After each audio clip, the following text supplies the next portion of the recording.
आज बदायूं में भी पूरे उल्लास के साथ मनाई गई बाबा साहब डॉक्टर भीमराव अंबेडकर की जयंती। जिले भर में जगह जगह बाबा साहब की शोभा यात्रा निकाली गई, तो उन सभी जगह पर बाबा साहब की प्रतिमा पर माल्यार्पण किया गया, जहां जहां उनकी प्रतिमाएं स्थापित हैं।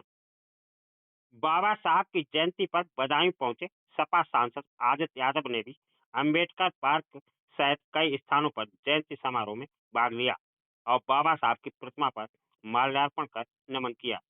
बाद में सपा कार्यालय पर बाबा साहब डॉक्टर भीमराव अंबेडकर जयंती समारोह में बोलते हुए उन्होंने कहा, बाबा साहब ने हम सभी को संविधान के माध्यम से सबको समान अधिकार दिए हैं। उन्होंने कहा कि चाहे कोई किसी जाति का हो, किसी धर्म का हो, अगड़ा हो या पिछड़ा, सभी को एकता के सूत्र में बांधने का काम किया। आज उनकी जयंती मनाने का सौभाग्य मिल रहा है। देखिए, बाबा साहब वो ऐसे महान पुरुष हैं जिन्होंने समाज और जाति धर्म से ऊपर हटके इस देश के हर व्यक्ति को, चाहे वो नौजवान हो, चाहे वो बच्चा हो, चाहे पिछड़े समाज का हो, अगड़े का हो, हर किसी को उसका अधिकार देने का बाबा साहब ने काम किया था।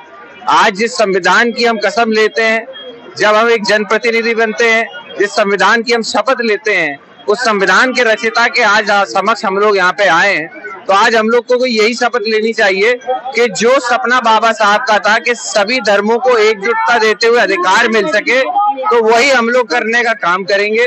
और आज ये शपथ लेके जाते हैं कि उन लोगों को, उन ताकतों को जो बाबा साहब के संविधान को खत्म करने का प्रयास कर रहे हैं, उनको भरसम प्रयास समाजवादी पार्टी रोकने का करेगी और निश्चित रोकेगी। और आने वाले समय में 2027 के चुनाव में मुंहतोड़ जवाब भारतीय जनता पार्टी की सरकार को ये बाबा साहब की अगुवाई देने का काम करेगी।